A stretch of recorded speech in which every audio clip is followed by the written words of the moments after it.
ನಮಸ್ಕಾರ, ನೀವು ನೋಡ್ತಿದ್ದೀರಾ ಸ್ಪೀಡ್ ನ್ಯೂಸ್ ಕನ್ನಡ. ನಾನು ಪ್ರಿಯಾ ಸೋಮೇಶ್. ದೇವೇಗೌಡರ ಪತ್ನಿ ಚೆನ್ನಮ್ಮ ಅವರನ್ನ 2 ದಿನ ಆಯಿತು ಆಸ್ಪತ್ರೆಗೆ ದಾಖಲಿಸಿ. ಈಗ ಅವರ ಆರೋಗ್ಯ ಸ್ಥಿತಿ ಹೇಗಿದೆ? ಅವರು ಆರೋಗ್ಯದಿಂದ ಬಳಲ್ತಾ ಇದ್ರು. ನಗರದ ಮಣಿಪಾಲ್ ಆಸ್ಪತ್ರೆಗೆ ದಾಖಲಾಗಿದ್ದಾರೆ. ಉಸಿರಾಟದ ಸಮಸ್ಯೆ ಹಿನ್ನೆಲೆ ತೀವ್ರ ನಿಗಾ ಘಟಕದಲ್ಲಿ ಚೆನ್ನಮ್ಮ ಅವರಿಗೆ ಚಿಕಿತ್ಸೆ ಕೂಡ ನೀಡಲಾಗ್ತಾ ಇದೆ. ಆಸ್ಪತ್ರೆಗೆ ಮಾಜಿ ಪ್ರಧಾನಿ ಎಚ್.ಡಿ. ದೇವೇಗೌಡ, ಎಚ್.ಡಿ. ಕುಮಾರಸ್ವಾಮಿ ಸೇರಿದಂತೆ ಕುಟುಂಬಸ್ಥರು ಆಗಮಿಸಿ ಆರೋಗ್ಯದ ಬಗ್ಗೆ ಮಾಹಿತಿಯನ್ನ ಪಡೆದಿದ್ದಾರೆ. ಇನ್ನು ಚೆನ್ನಮ್ಮ ಅವರ ಆರೋಗ್ಯ ಸ್ಥಿತಿ ಬಗ್ಗೆ ಮಣಿಪಾಲ್ ಆಸ್ಪತ್ರೆಯ ವೈದ್ಯರು ಅಧಿಕೃತ ಮಾಹಿತಿಯನ್ನ ನೀಡಿದ್ದಾರೆ.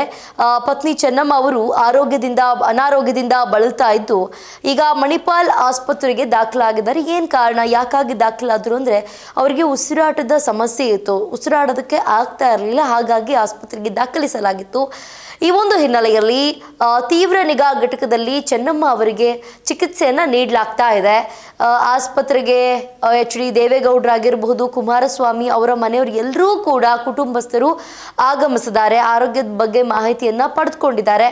ಇನ್ನು ಚೆನ್ನಮ್ಮ ಅವರ ಆರೋಗ್ಯದ ಸ್ಥಿತಿ ಬಗ್ಗೆ ಅಲ್ಲಿರುವಂತಹ ಅಂದ್ರೆ ಮಣಿಪಾಲ್ ಆಸ್ಪತ್ರೆಯಲ್ಲಿರುವಂತಹ ವೈದ್ಯರು ಕೂಡ ಮಾಹಿತಿಯನ್ನ ನೀಡಿದ್ದಾರೆ. ಉಸಿರಾಟದ ತೊಂದರೆಯಿಂದ ಬಳಲ್ತಿರುವಂತಹ ಚೆನ್ನಮ್ಮ ದೇವೇಗೌಡ ಅವರನ್ನ ಬೆಂಗಳೂರಿನ ಮಣಿಪಾಲ್ ಆಸ್ಪತ್ರೆಗೆ ದಾಖಲಿಸಲಾಗಿದ್ದು ಚಿಕಿತ್ಸೆ ಮುಂದುವರೆದಿದೆ. ಚೆನ್ನಮ್ಮ ಅವರ ಆರೋಗ್ಯದ ಬಗ್ಗೆ ಮಣಿಪಾಲ್ ಆಸ್ಪತ್ರೆಯ ವೈದ್ಯರು ಅಧಿಕೃತ ಮಾಹಿತಿಯನ್ನ ನೀಡಿದ್ದು ಚೆನ್ನಮ್ಮ ಅವರ BP ಆಗಿರಬಹುದು, ಪಲ್ಸ್ ಎಲ್ಲ ಸ್ಥಿರವಾಗಿದೆ. ಆದರೆ ಅವರಿಗೆ ಉಸಿರಾಟದ ಸಮಸ್ಯೆಗೆ ಏನಿದೆ ಅದಕ್ಕೆ ಮಾತ್ರ ಚಿಕಿತ್ಸೆ ಮುಂದುವರಿತಾ ಇದೆ. ಅವ್ರಿಗೆ BP ಆಗಿರಬಹುದು, ಪಲ್ಸ್ ಆಗಿರಬಹುದು ಎಲ್ಲ ಕೂಡ ನಾರ್ಮಲ್ ಆಗಿದೆ. ಅವ್ರಿಗೆ ಬರೀ ಏನಂದ್ರೆ ಉಸಿರಾಡೋದಕ್ಕೆ ಕಷ್ಟ ಆಗ್ತದೆ, ಅದಕ್ಕೇನು ಬೇಕೋ ಚಿಕಿತ್ಸೆ ಅದು ಮುಂದುವರಿತಾ ಇದೆ ಅಂತ ಹೇಳ್ಬಿಟ್ಟು ಡಾಕ್ಟರ್ ಸತ್ಯನಾರಾಯಣ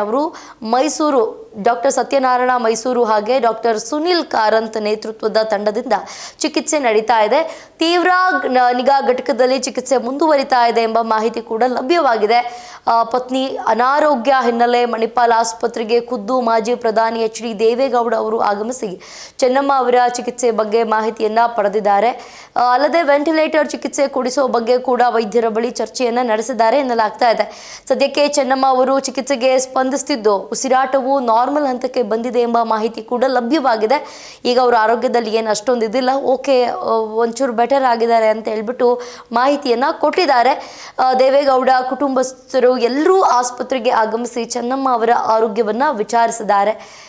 ಪಾಪ ಇನ್ಯಾವತ್ತು ಡಿಸ್ಚಾರ್ಜ್ ಆಗ್ತಾರೋ ಇನ್ನೂ ಆಸ್ಪತ್ರೆಯ ವೈದ್ಯಕೀಯರು ಏನು ಹೇಳಿಲ್ಲ. ನೋಡಬೇಕು, ಏನಾದರೂ ಡಿಸ್ಚಾರ್ಜ್ ಮಾಡ್ತಾರಾ ಇವತ್ತು ನಾಳೆ ಒಳಗಡೆ ಅಥವಾ ಇನ್ನೂ ಏನಾದರೂ ಟ್ರೀಟ್ಮೆಂಟ್ ತಗೊಳ್ಳೋದಕ್ಕಿದೆಯಾ ಅದನ್ನು ಡಾಕ್ಟರೇ ಹೇಳಬೇಕು. ಇದಾಗಿತ್ತು ಇವತ್ತಿನ ವಿಶೇಷ. ನೋಡ್ತಾ ಇರಿ ಸ್ಪೀಡ್ ನ್ಯೂಸ್ ಕನ್ನಡ, ಸುದ್ದಿ ನಿಮ್ಮದು, ವೇಗ ನಮ್ಮದು.